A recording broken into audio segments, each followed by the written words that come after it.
What up? What up? What up? Welcome to the Live Game, episode 120. This is the average man's perspective on football. I'm your co-host, Marcus. Joining me on the panel tonight is Herman. Say what up, Herman. Hey. Next up is Brian. Don't know what the hell he's doing, Brian. Hey, better late than never. Say what up. Better late than never. And last but never least is Mark. Say what up, Mark. Good evening, all. Before we get started tonight, I want to encourage everyone to like, share, and subscribe. So if you watch on YouTube, you can catch us on Facebook and our Facebook group, Delay of Game. We're also at Twitter, at Delay of Game 3, and on Instagram at the official Delay of Game. Last week was Thanksgiving week. We had 3 games on Thursday, some pretty good games, and then we had the rest of the games on Sunday, and one more on Monday. But we had some pretty good games. Who's hosting tonight? We thought you was. So much for that, right? I guess I'm hosting. Herman's hosting tonight. Go ahead, tell us over. All right. Thanks, everybody, for joining us. We hope that everybody had a happy Thanksgiving. We took a little break to get things together for ourselves and our families for Thanksgiving. So we're back now. So we appreciate everybody joining us. Let's go ahead and get into this week's news topics. For that, I will throw it back to Marcus.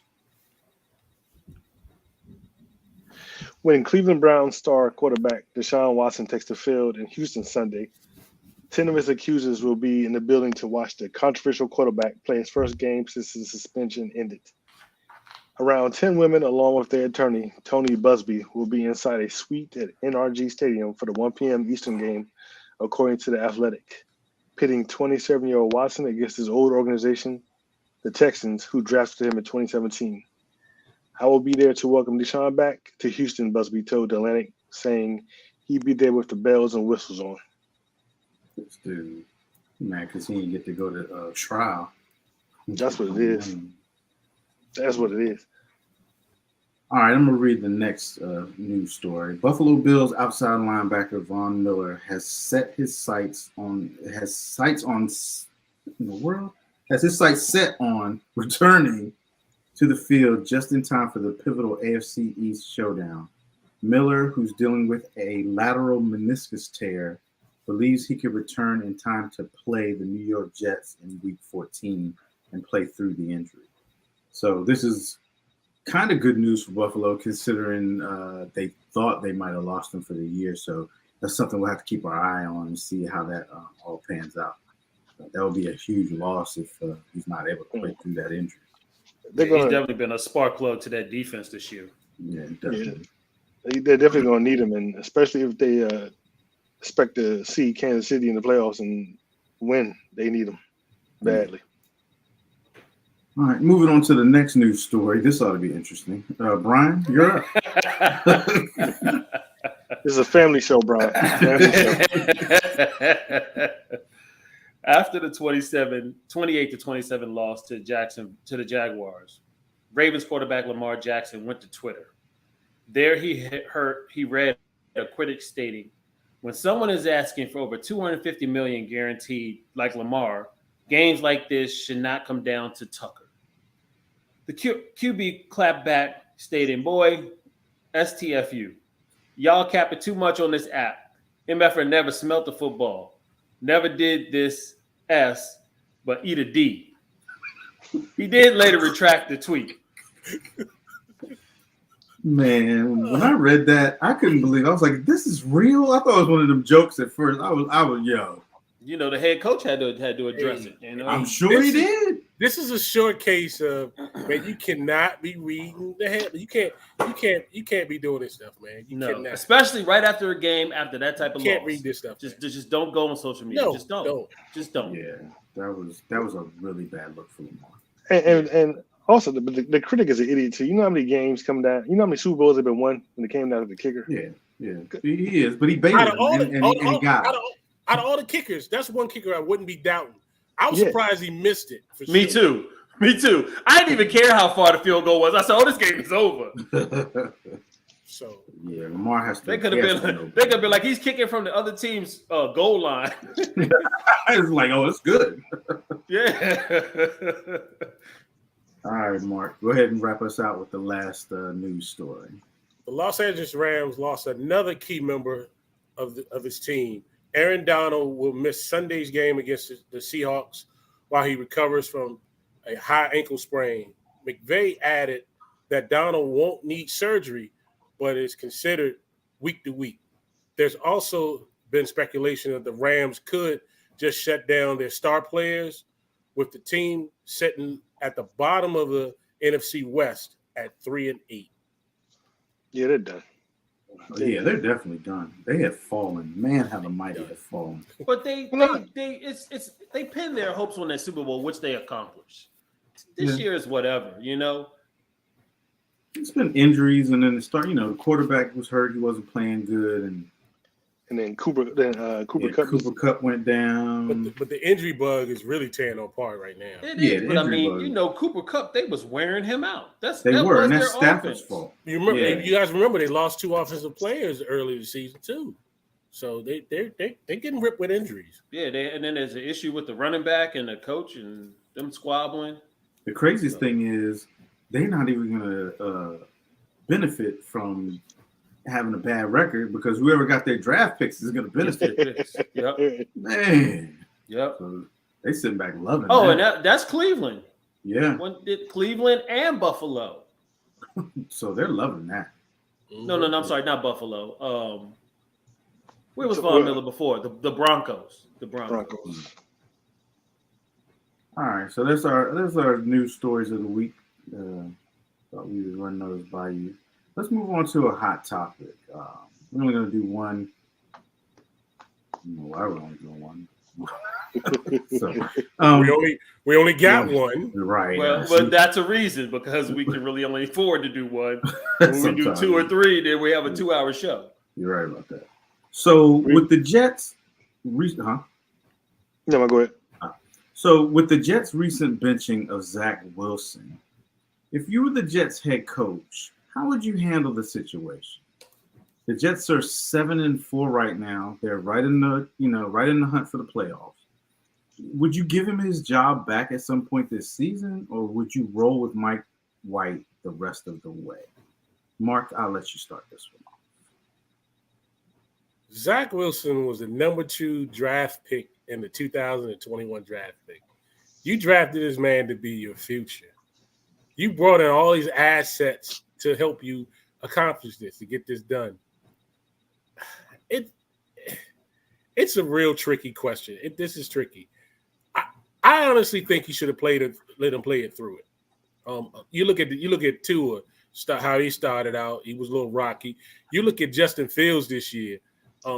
They wouldn't allow him to throw the ball early in the games, and now he's throwing the ball, and you can see the progression. Also, you look at Kenny Pickett. Last game, Pickett played. He looks pretty good. So I think with the more experience you have, the better you do in the whole situation. They're in the danger of ruining this kid, man.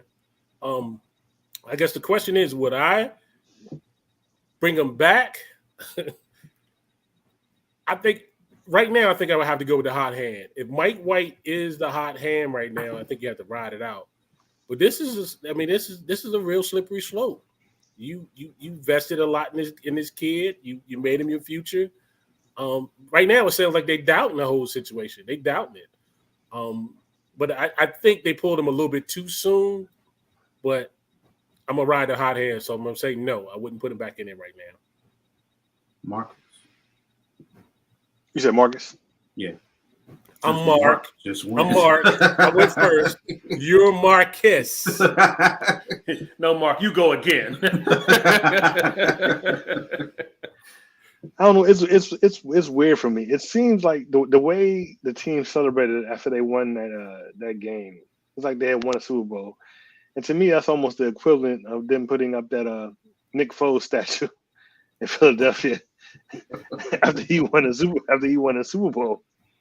I mean, Zach Wilson, he had to see that, and he had to feel some kind of way. I kind of feel like that might have destroyed his ego or whatever.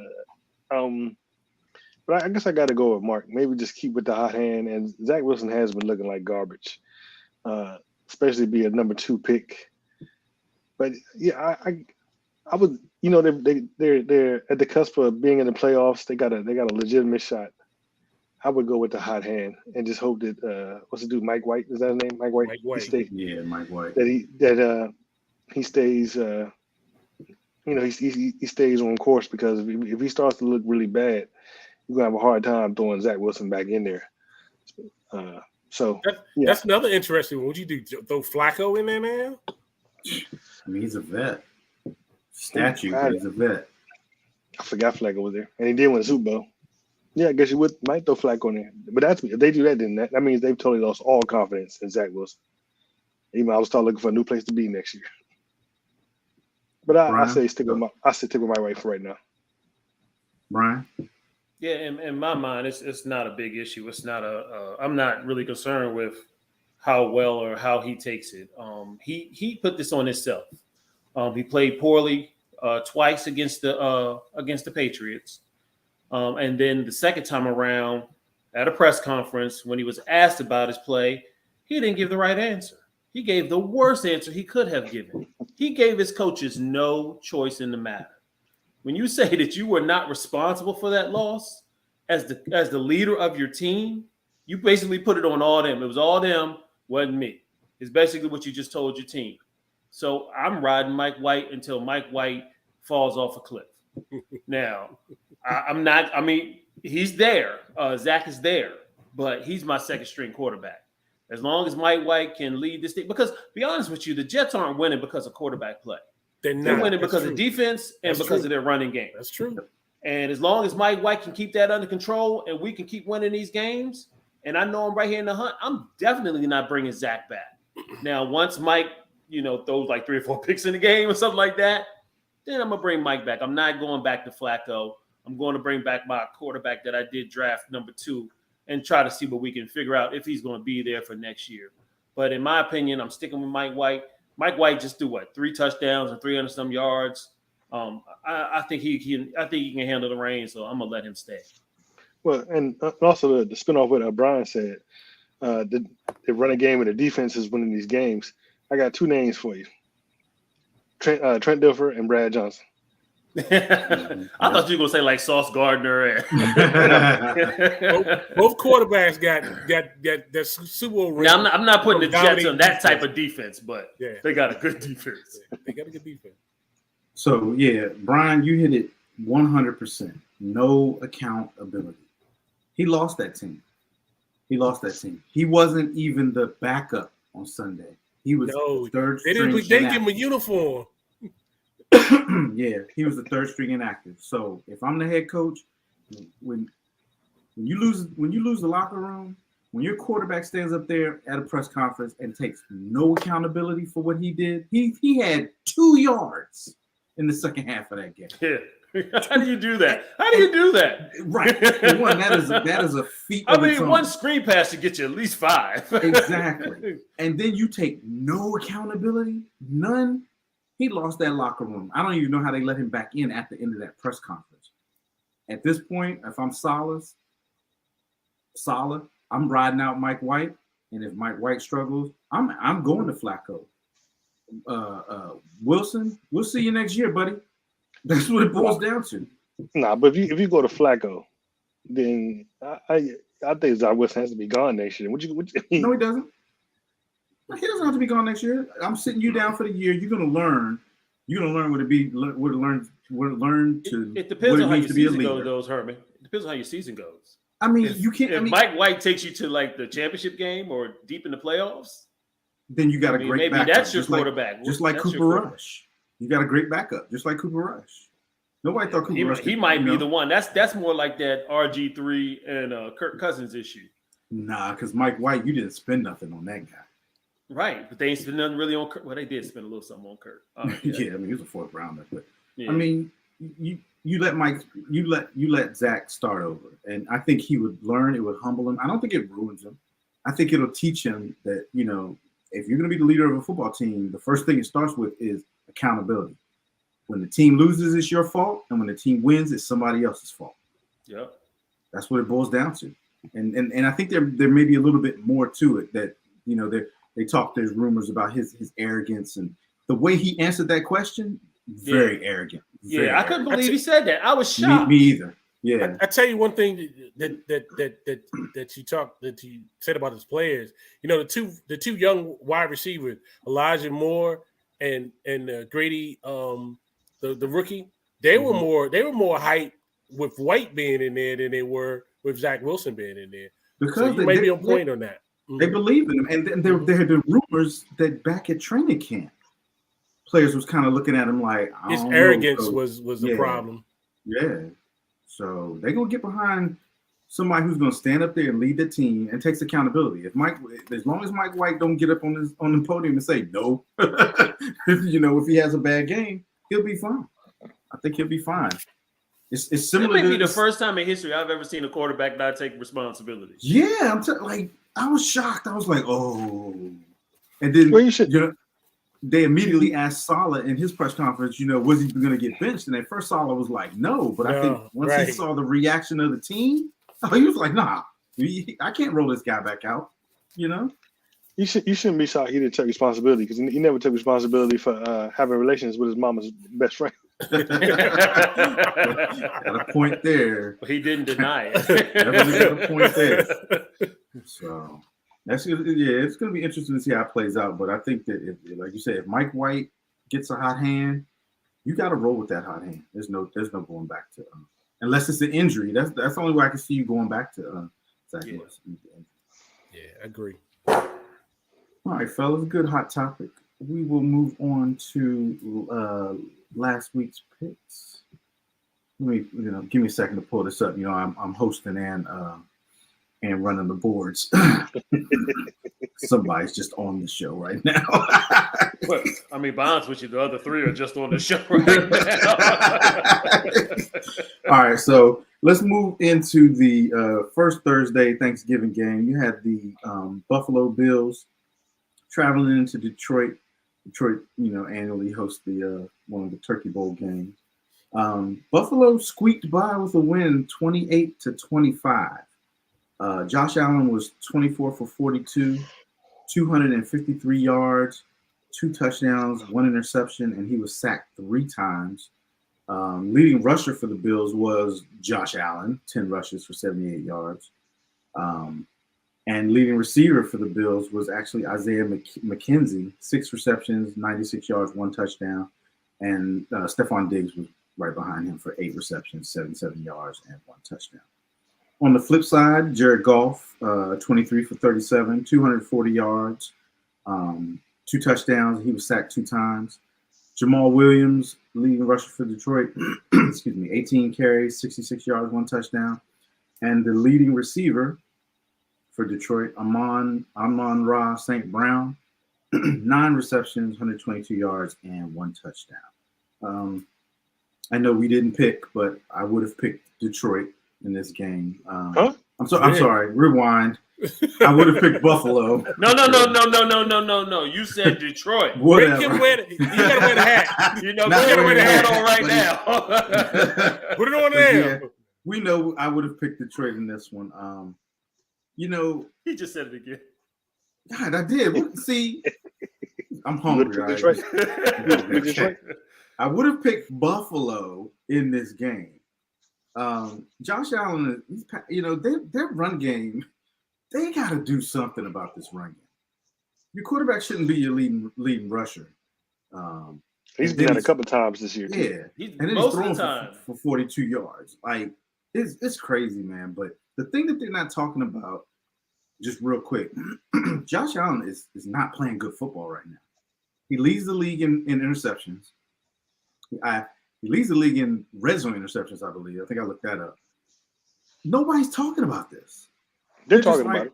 A little bit, Where? but not the way that they talk about He's no longer Dak MVP. Prescott. Let's just put it that way. Okay. He's no longer sitting MVP status right now. Yeah, but see, for him, that's all they do is they go, well, he's doing it. He's got to do a little bit better, but he's hurting his team right now. And I want them to talk more about it. I want them to criticize and ridicule him just as much as they do Dak when he wins the game. He wins the game But and all they want to talk about is the 2 interceptions he threw at the first half or whatever. You know what I'm saying? I'm tired of it. They don't talk about Josh throwing critical interceptions in the red zone. So spread the wealth with the criticism. But anyway, I would have picked Buffalo, and I would have gotten it right. Mark. Yeah, I would have been with the Bills on this one too, man.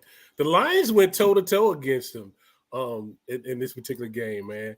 But the Bills crushed their Turkey Day party by winning the game for the second week within 5 days in Ford Field. But the Von Miller injury happened in the game in the second half. But I'm looking at this. The way to crush a Super Bowl dreams is to have injuries. So hopefully Von can bounce back from this and go on and help the Bills achieve that Super Bowl possibility that they're trying to reach. But yeah, I'd have took the Bills in this one. I didn't think the Lions were going to give them much game. They did, but this ended up being a pretty good game. So I would have won this one. Brian. Yeah, I would have been on board with the Bills. Man, the Bills, they put up 401 yards on offense on 74 plays. But like Mark said, the Lions were right there, 326 yards on 67 plays. The Lions lost 2 fumbles. But like Herman was saying, your boy Allen, he threw a pick. So he's not playing as well as everybody likes to think he is. But it was a good game. I was mad because I was actually driving around trying to find peanut oil. I didn't have enough of this turkey I was trying to deep fry. So most of this game I had to listen to on the radio and kind of like watch it while walking through the stores and things. But this was a very entertaining game. Normally the Lions games have been boring in the past. It even got to a point where they wanted to kick the Lions off for Thursdays. But it was a good game. I enjoyed it, but I would have picked the Bills. So it's safe to say this game redeemed them to stay on for Thanksgiving? I think so. Yeah, especially with this coach. I didn't think I'd like him, but I actually am starting to like him. And Brian, you can use other oil besides peanut oil. Yeah, I had to find that out too because there was no peanut oil in the area. It goes fast. Great Marcus. Yeah, I also would have picked Buffalo, despite. No, you wouldn't have. I would have, despite Josh Allen's shortcomings this season. But I'm not surprised Detroit played them tight. Detroit has been in some good games this season.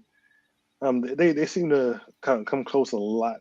If they can finally learn to get over this hump and actually win some of these close games that they've been in, then we would be talking about getting them off of Thanksgiving. But yeah, I would have picked Buffalo. All right. Let's move on to the next Thursday game. This was the most viewed Thanksgiving Day, or actually most viewed game ever. 42 million people tuned in to watch America's. You said most viewed game ever? Yeah, ever. What about Super Bowls? We beat those out ever. So 42 million people. That was all the Giants fans, New York fans. No, Marcus. We know who it was. Marcus. America's Who cares? Was on. Who cares?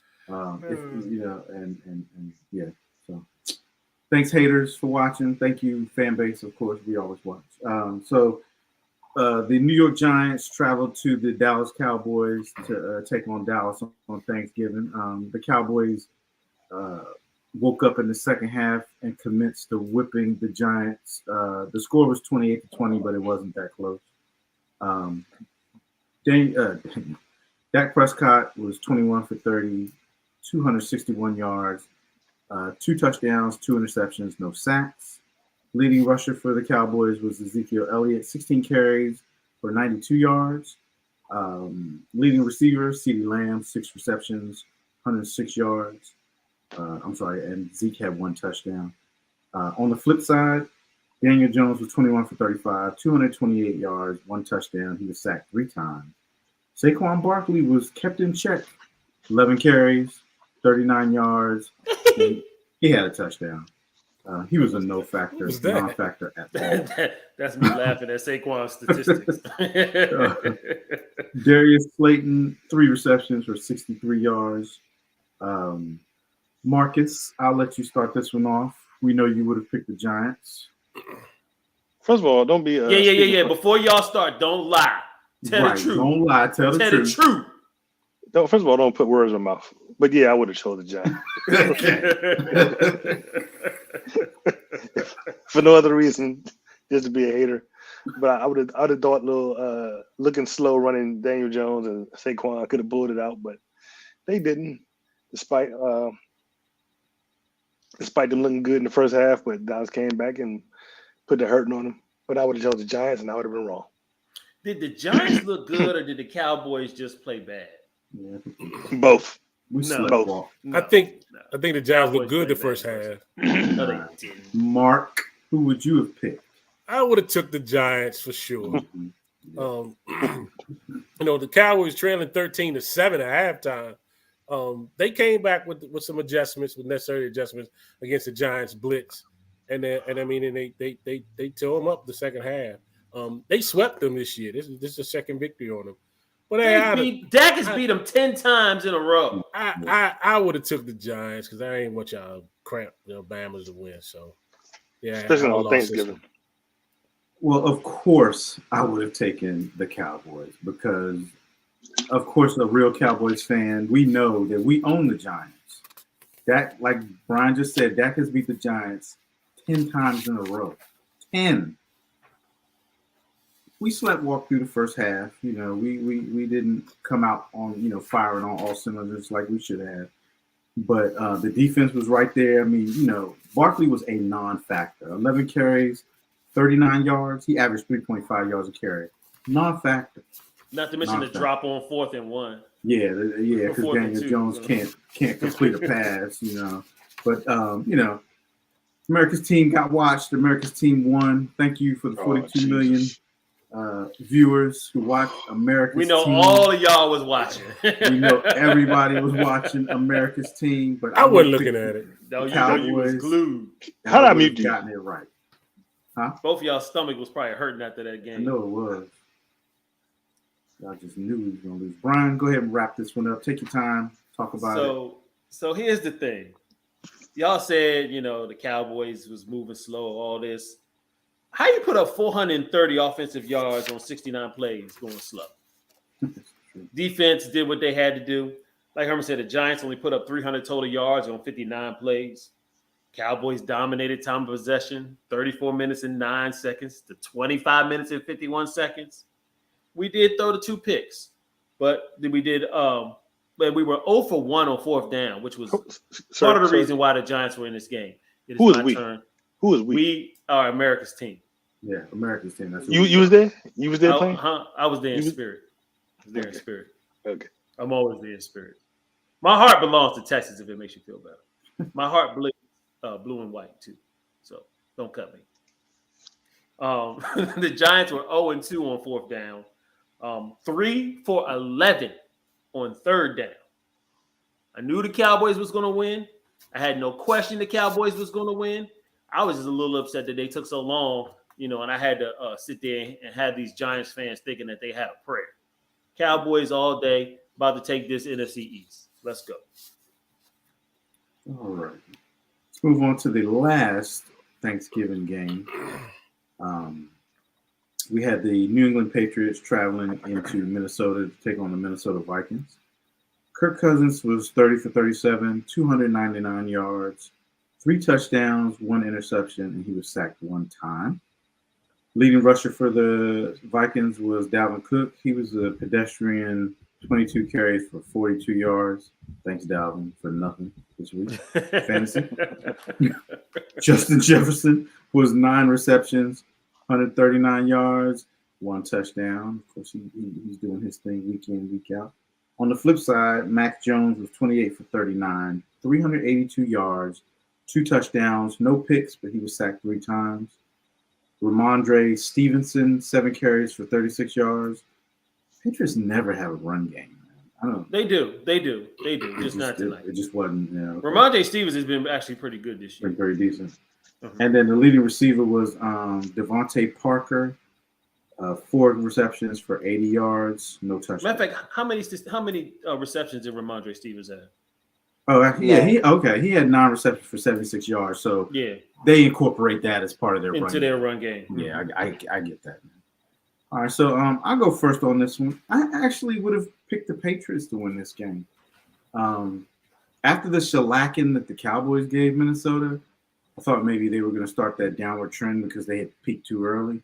But Minnesota pulled this one out. Kirk Cousins had a good game. 3 touchdowns, 1 pick. Line protected him. He probably a little high for his are you changing the channel? Probably a little high for passing, 37 attempts, but it didn't hurt him.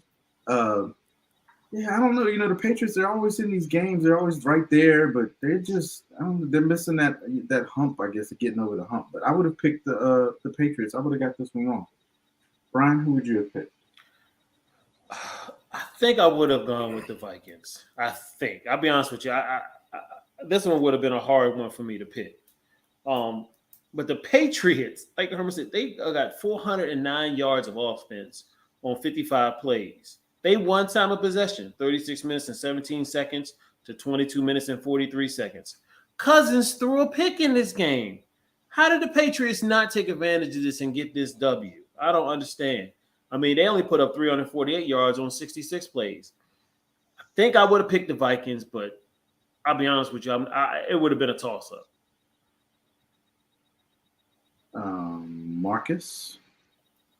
Yeah, I also would have picked the Patriots, and I'm amazed at how they lost the game. Brian's already said a little bit of it, but they beat Minnesota in total yards, beat Minnesota in passing yards. Minnesota only had 12 more rushing yards. They had more average yards per play. They didn't have any fumbles lost. They didn't have any interceptions. How do you lose this game? I just don't understand. But yeah, I would have picked the Patriots, and I would have been wrong. And Mark. Unfortunately, I probably been along with you, Marcus, and Herman. I would have took the Patriots on this one too. Brian would have had to wear the stupid cap. Cousins rebound pretty good after the blowout game that them sorry Cowboys fans were so happy about. But anyway, the one thing in this game that left me a little kind of puzzled was the Hunter Henry touchdown. It seemed to me that he crossed the goal when he extended his arm. That was a touchdown to me. Well, when his knee down, when his leg was down, though. I thought when he caught the ball, I thought he crossed the goal line. I'm going to say this: the same situation happened almost a year or so ago with the Steelers. He caught the ball, tight end caught the ball, extended his arms across the goal. As he was falling, the ball fell out when he hit the ground. They called it a touchdown. It just recently happened with Kelsey. It just happened with Kelsey too, I believe, this year, I think. It's a gray area, man. Yeah, CD got robbed in the Cowboys game in the back of the end zone when he had 2 toes down for a touchdown. Yeah. And then Marcus, you say how they lose this game? The Patriots gave up 14 points for special teams. They ran a kickoff return back, and they had a third down that they stopped them, ran into the punter, and they got the ball and they scored after that particular drive. Right. So that's how they lost the game. That'll do it. That's how they lost. Big plays. Mm-hmm. But I would have took the Patriots on this one. Yeah, the NFL thought that they fixed this whole catch thing. They still got a problem. They still have a problem. Yeah, and it's getting worse. But Mark is right. I mean, if you put your hands over the line, that's a touchdown. It doesn't matter what happens after that, right? To me, it depends on where if your knees are on the ground, the ball has to be across it. Right, but when he originally caught that ball, his back was to the end zone. But when he caught it back like this, and that ball crossed the plane then. So I was just like, I didn't get it. He crossed the plane twice. I don't know. It's a gray area. There you go, Herman. They could put them little trackers in the balls. They got with the ball. Put the trackers in the ball. Yeah, it's getting bad. All right, let's move on to the next one.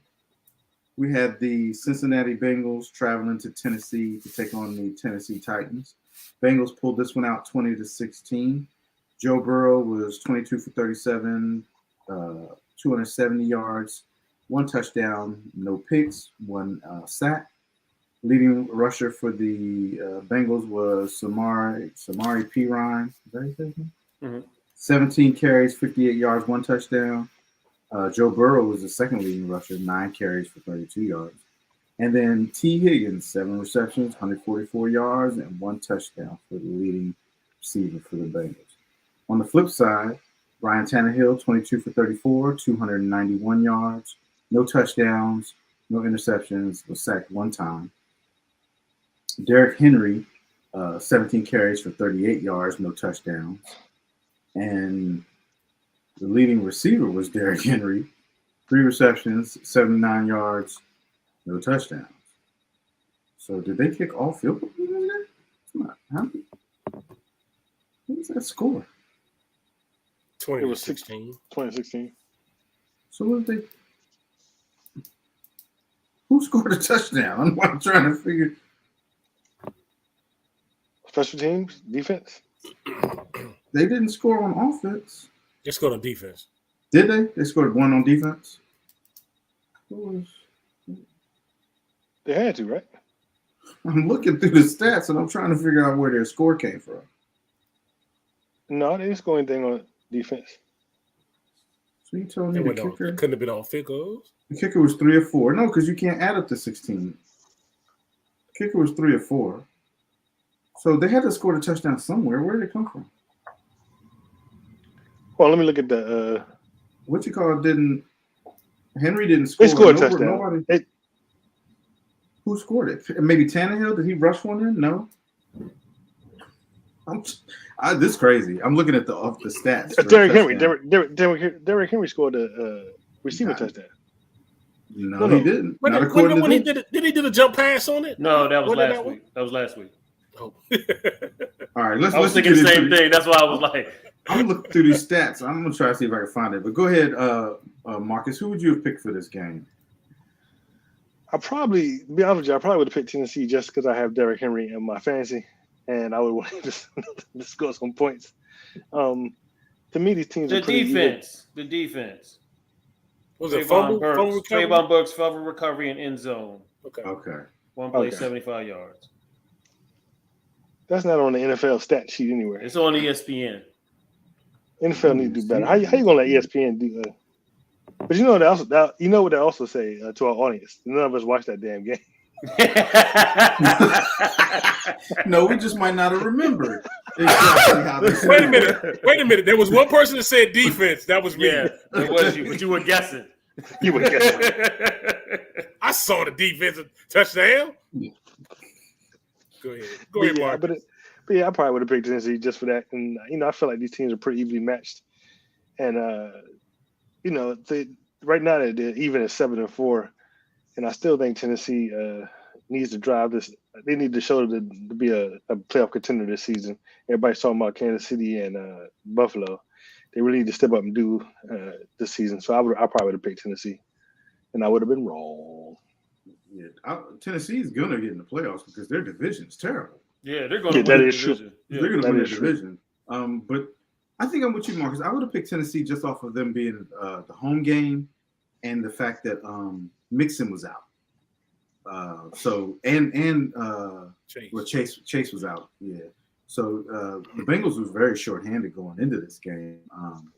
So I would have picked Tennessee also. And yeah, I didn't see a lot of this game. I might have watched another game, but the fact that Tennessee defense was the only touchdown they got, yeah, they better do better because getting into the playoffs, that ain't gonna fly. They'll be one and done, and probably get knocked out by a wild card team. Not putting up points like that. So I would have picked Tennessee, and I would have gotten this wrong. Mark, I'd have been right with y'all, man. The Bengals are doing what they did last year, man, as far as coming on at the end of the season, close to December. But the Bengals they didn't let Derrick Henry get going at all. I think that was a big factor in it. I wouldn't have not chosen the Bengals without Jamar Chase and Joe Mixon, also Herman. So yeah, I'd have lost this one with the Titans. even though they've been doing decent without Chase, but with Mixon, yeah, without Mixon too, yeah, that was a tall order. But they hit the right team at the right time, I guess. And Brian, close this one out. Yeah, we would all been in lockstep. I would have went with the Titans. The Bengals defense wasn't that great. I thought the Titans would be able to get their run game better than they did. I just like you said, Herman, without having Joe.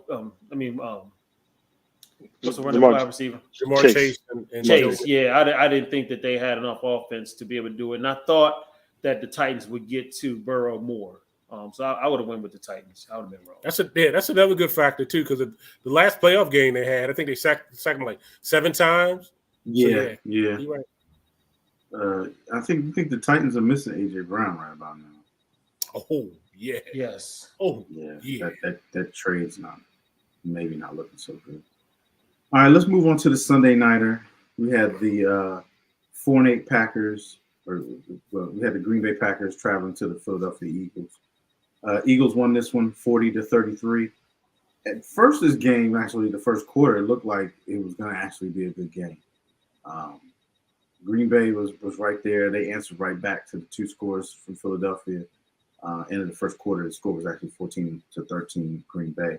But then Green Bay just fell apart like they usually do. Jalen Hurts, 16 for 28, 153 yards, 2 touchdowns. He was sacked twice. Jalen Hurts was the leading rusher, 17 carries, 157 yards. Miles Sanders was right behind him, 21 carries for 143 yards. You had your running back and your starting quarterback both go well over 100 yards rushing. Leading receiver for Philadelphia was Devonta Smith, 4 receptions, 50 yards. On the flip side, Aaron Rodgers was 11 for 16, 140 yards, 2 touchdowns, 2 interceptions, and he was sacked 3 times. Oh, we had a Jordan Love sighting, 6 for 9, 113 yards, 1 touchdown. And there you go, and a touchdown. 1 touchdown. He had a passer rating of 146.8, and his QBR was 94.2. He didn't do too bad. He didn't do too bad. Leading rusher for Green Bay was A.J. Dillon this week. 8 carries, 64 yards, 1 touchdown. And the leading receiver was Christian Watson, 4 receptions, 110 yards, 1 touchdown. Brian, I'll let you go first on this one. Who would you have picked? Man, I would have picked the Eagles. I wouldn't want to pick the Eagles, but I would have picked the Eagles. And I ain't gonna lie, I was really impressed with Jalen Hurts this game, man. Them fools put up 500 yards on 79 plays and held the time possession 35 minutes and 34 seconds. Packers only got 342 yards on 49 plays. They were 1 for 7 on 3rd down, and of course they threw the 2 picks. But the Eagles, they didn't, like Herman said, when it was tied, was it 14-14? You know, you thought that there was some momentum going there, but the Eagles just kept doing what they do. They run the ball. Jalen ran all over them dudes.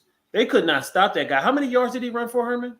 157. 157. That's ridiculous. He got 100. He got 100 yards in the first half. Yeah, that's ridiculous. And that was really the whole tale of the tape. They kept staying there, getting the scoring, and the Packers just couldn't do it. Then, especially when Rodgers went out, you know, the game was over. So I would have picked the Eagles, and I would have been mad because I was right, like I am. Mark? Yeah, I would have took the Eagles in this one, man. Aaron Rodgers left the game in the 3rd quarter. When Jordan Love came in there, they actually cut it to a 1 touchdown score. But the Eagles, they put the pedal to the metal. They went crazy on him again and ended up breaking free for him and winning this game. But yeah, I'd have took the Eagles on this one. Marcus? Yeah, I would took the Eagles as well. I mean, we know Green Bay is sorry this season. And I don't think they had any chance of beating the Eagles as good as they've been playing. So I definitely would have took the Eagles. Yeah, as much as I hate on the Eagles, I would have had to pick them in this game. I'm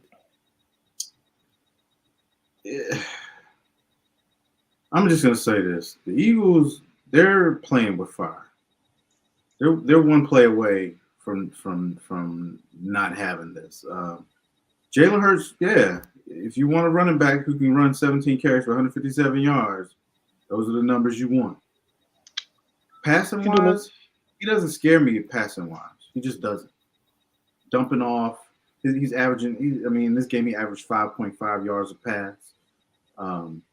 If you can figure out how to shut that run game down, I'm not saying it's an easy thing to do, but if you can figure that out, you stand a very good chance of beating the Eagles. You just do.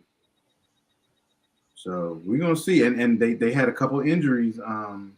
Their top corner, what's his name? Slay. No, not he's Slay, talking about the safety. Yeah, the safety. I'm sorry, safety. He went out. He got hurt. And Gardner, yeah, and I think he's out. He's gonna be out for a little bit. And then they already lost. When they lost Dallas Goedert, the past game, came a little suspect too. But we're gonna see because Goddard's coming back though. Yeah, he'll be back. Yeah, but the Eagles peaked early, so we're gonna see what happens. But that's the one thing too, Herman. You're right about that peaking early thing. Yeah, it's hard to stay successful this long, especially with an extra game. So we'll see how it plays. Definitely. Is. All right, let's move on to this last. I don't hate the Eagles, but listen to LaShawn McCoy will make you hate the Eagles. Yes. That's why I don't watch that dumb show because he's ignorant. He is very. He don't know nothing. He act like Dak stole his woman or something, bro. You know? Have you heard him? I'm like, dude, what did he steal? Does he owe you money? Something like every time they talk, he brings the Cowboys up in his conversations. Like, did we beat them that much when he was on the Eagles or something? Like, I don't even understand. Like, his crazy.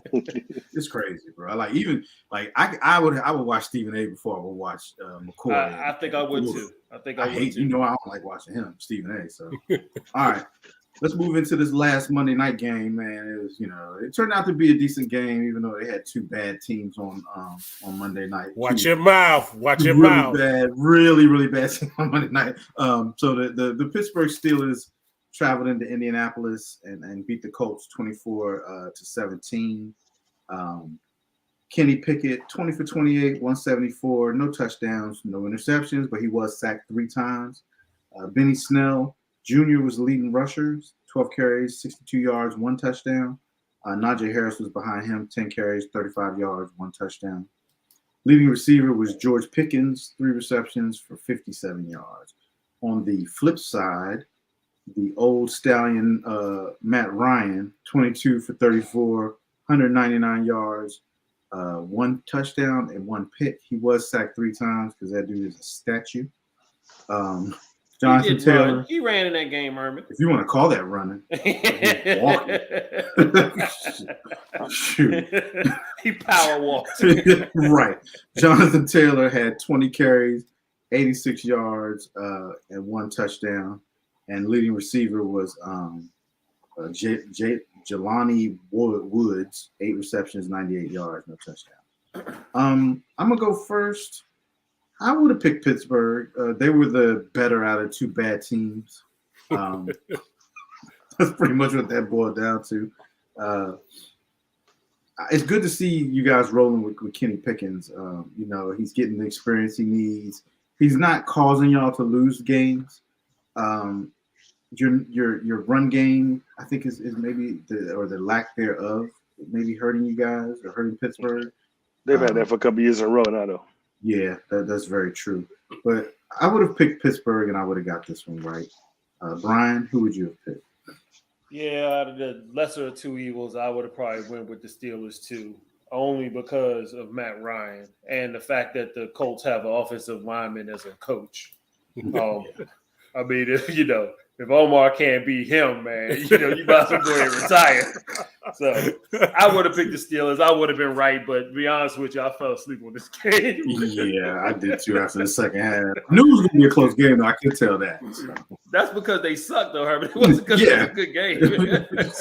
Well, at least you watched half of it. You ain't watched any Tennessee game, so. I watched the highlights on Red Zone, Marcus. Yeah. Yes, exactly. They didn't show that touchdown. I don't remember it. All right. Even though they show every touchdown. At the end. By that time, it's time for the Sunday Night Football. Marcus? Yeah, I also would have chose Pittsburgh. Like you said, the lesser 2 evils. And Saturday, what's he like, 1-2 now? Yeah. Yeah, so he beat the Raiders, and that's it. Yeah. He beat Herman's favorite NFL coach. You know? That's it. But yeah, I definitely would have picked the Steelers, and I would have been right. And Mark, go ahead and talk about your team. I would have chosen the Steelers also. It would have been unanimous. We all had it. Kenny Pickett can play, man. He did pretty good. His decisiveness and choosing his passes. His what? Decisiveness. Decisive. Okay. Trying to be funny. I thought you were saying like delightful or decisive. I'm like, what? He's deceitful. I What is he? thought he said disciple. I ain't know. Y'all are terrible. The running back by committee seemed to be what's working right now with the Steelers. Najee's hurt too, so Yeah. He got a bad foot, right? We said, no, he was holding. Wasn't he holding his stomach? No, he was holding his stomach. I thought he's had like a bad foot the whole But the season. foot's been a problem since since beginning of the season. But he was holding his stomach this time, so I'm not sure what it is. But that was in the second half. He was holding his stomach. I'm assuming. Yeah, but something must be in Pittsburgh water. George Pickens had another incredible catch on the sidelines. Oh my goodness, this dude is gonna be something else, man. Okay, you're talking too much about our game. The last thing I want to talk about is the clock management for Jeff Saturday. Was it on Matt Ryan to call the timeout? Because he sure had enough time to step up there and call a timeout. Yeah, that was. Coach. I think it's on the head coach, but Matt Ryan should have known better too. I mean, you got 3. Why are you farting around with that? Yeah. It's okay to blow the first one. Yeah. People blow the first one on calls because the third the defense don't look right on 3rd and 3. So. All right. So, you done, Mark? I'm done. Yes. Okay. Sorry. All right. Well, that wraps up last week's pick. We went way too long. Hey. So I would have only been wrong. Yeah. Whatever. But you were. Okay. All right. Let's get into this week's pick. I'm about to run over. We ain't gonna run over. We got 7 minutes to get this done. Let's go. All right. Thursday night game. You got the 8-3 Buffalo Bills traveling to the 6-5 Patriots. Bills are giving up 4. I'll start this one off. And I will pick I'm going to pick the Bills. I thought about picking the Patriots for a minute, but I'm going to pick the Bills. I think the Bills just have too much firepower offensively, and the Patriots aren't going to be able to keep up. Brian, who you got? Predictors with you, Herman. Bills 73%. I'm going to take the Patriots. I don't know why. I mean, I know the Bills played a lot of games, but the Patriots played on Thanksgiving too, so I guess that's kind of a wash. But I don't know. I'm just the Bills. They got to show me something again, man. I'm been a little disappointed in the last few games, so I think the Patriots might get it. Mark, Bills Mafia, baby, taking the Bills. And Marcus, I'm also taking the Bills. Do we have music or no? We got to do our own. No, you do it on your own. All right. Ow! All right. Moving on to the next game, we have the 7-4 Jets traveling in to see the 9-2 Vikings. The Vikings are giving up 3. Mark, who you got? Even though Mike White has a hot hand, he's playing. The Vikings defense is not that great, but they playing in Minnesota. I'm gonna take the Vikings on this one. Marcus? I hate to say it, but I'm gonna take the Vikings. I feel like their offense will be too much for the Jets. Kirk Cousins, we trust. I'm gonna go with the Vikings. No, Justin Jefferson, we trust. What time is this game? This is a Sunday game. I'm not sure. Okay. It's daytime. It's not prime time. I'm gonna flip the script and I'm gonna take the Jets. Jets, Jets. You Brian, in that Mike White? Who you got? Man, Herman, you messed up my double owl, man. I'm going. The predictor has the Vikings winning 70%, but I agree with you, Herman.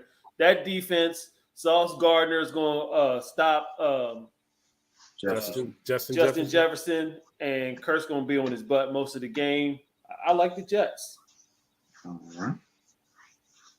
Next game, we have the 9-2 Chiefs traveling into the 7-4 Bengals. The Chiefs are giving up 2.5. Marcus, you can start this one off. Who you got? I'm actually probably going to surprise you guys. I'm actually going to take the Bengals. I think they're going. Really? I think they're going to do a repeat of what they did in the playoffs for the regular season. I just got a funny feeling. I'm gonna take the Bengals and put the Chiefs are what 9-2. Mm-hmm. They do the lose one. They do lose at least one more. So I'm gonna take the Bengals. Marcus, Brian, who you got? Marcus, you gonna stop stealing my thunder too? The predictor does have the Chiefs winning 55% of the time. I agree with you, Marcus, man. The Bengals showed me a little something last week, and they're supposed to get back Chase maybe this week. I like the way the Bengals are playing, and I don't know. It's just something about the Chiefs that I don't like. So, Mike, this was for you. Mark, who you got? Well, I guess I'm gonna steal some of that thunder too. I'm riding that wave. I'm taking the Bengals on this one too, man. I think the Bengals are doing pretty much what they did last year. They were turning it on in December. I think that's what's going to happen. I'm taking the Bengals on this. I appreciate y'all letting me wear the smart cap next week. Oh, give me the Chiefs! Come on, y'all. Are you serious? I just realized though, Patrick Mahomes is like 25-0 in November, December.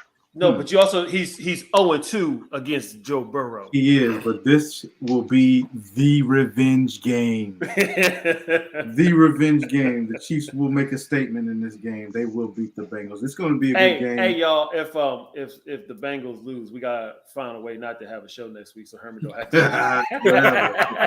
I'll be on the show. I'll be there.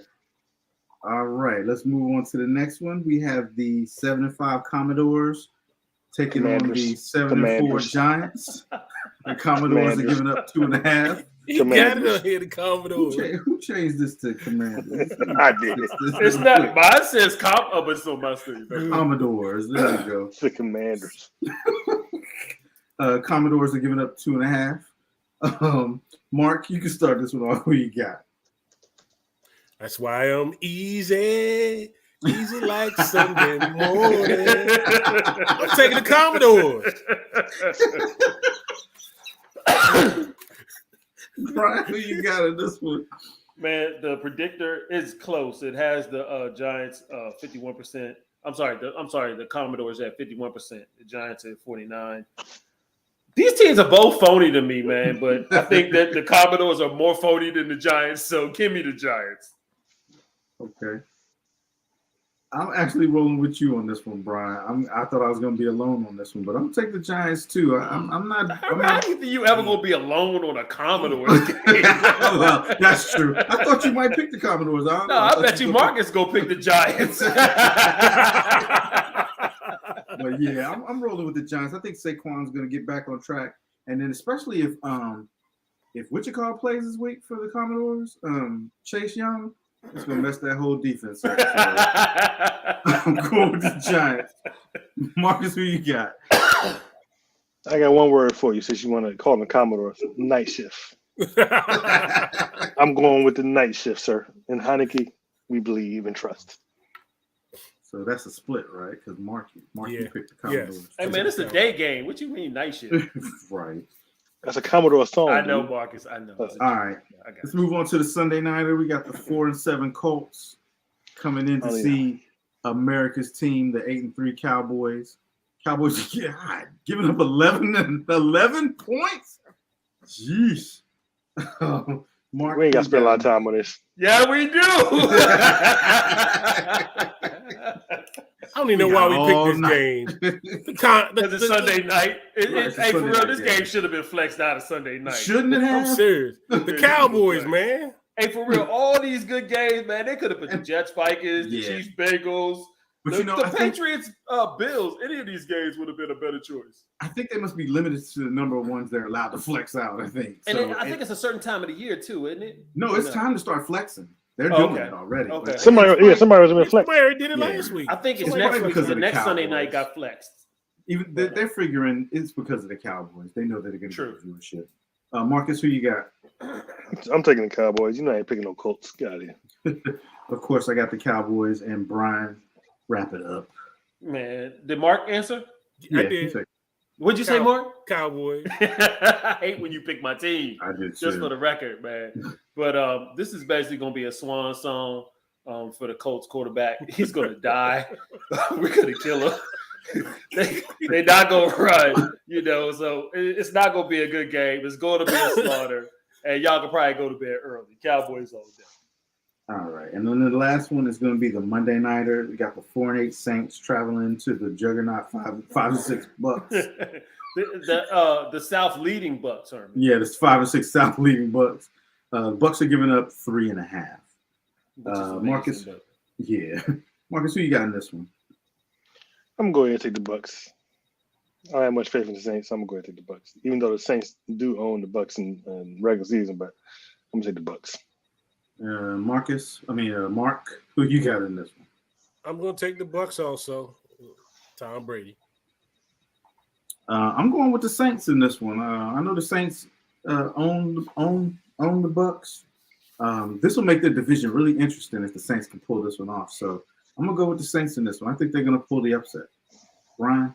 Herman, man, we got to stop thinking alike, man. It's getting a little ridiculous, okay? Give me the damn Saints, too. All right, so that wraps up our picks for next week. Let's do these hot topics, and then we will get up out of here. You mean what? Final thoughts. Final thoughts. Yeah, final thoughts. thoughts. We got another hot topic? Hot topic, final thoughts, yeah. Because I am unprepared. Yeah. Mark, what's your final thoughts? The only other thing I'm going to say was I didn't get a chance to say last week what I was thankful for. I was thankful for I had 3 houses to go to. I had abundance of food to eat. I was so thankful for that. But other than that's just it. Brian? I just want to just say that with the holiday season, that it's really important that you tell everybody that how much you care and how much you love them and appreciate them and appreciate family. Because, time is fleeting and you never know when you won't see them again. So make sure you tell everybody that you love them if you really mean it. Yeah, I'll piggyback on that. I'm thankful for family and I'm thankful for friends. This is the time of year, like you said, it's hard for people who don't have family or for people who have lost some family. These are the times when it can be really rough.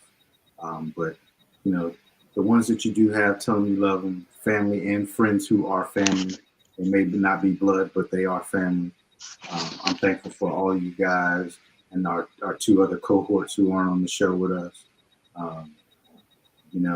And it's good to know that you have a group of people, family and friends around you that love you.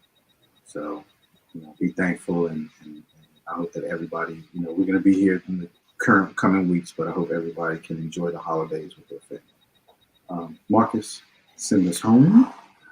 My final thought is if you no, that's not what he said. He said send us home.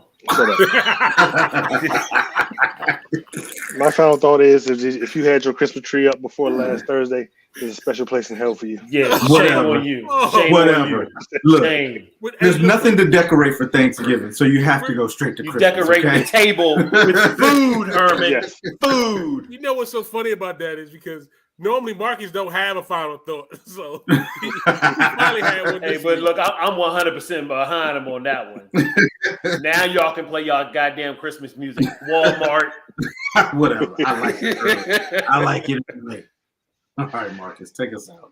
Before we get out of here, I want to encourage everyone to like, share, subscribe, especially if you're watching on YouTube. You can also catch us in our Facebook group, Delay of Game. We're also on Twitter at Delay of Game 3 and on Instagram at the official Delay of Game. We will see you next week. Same bad time, same bad channel. Peace. We out. Peace.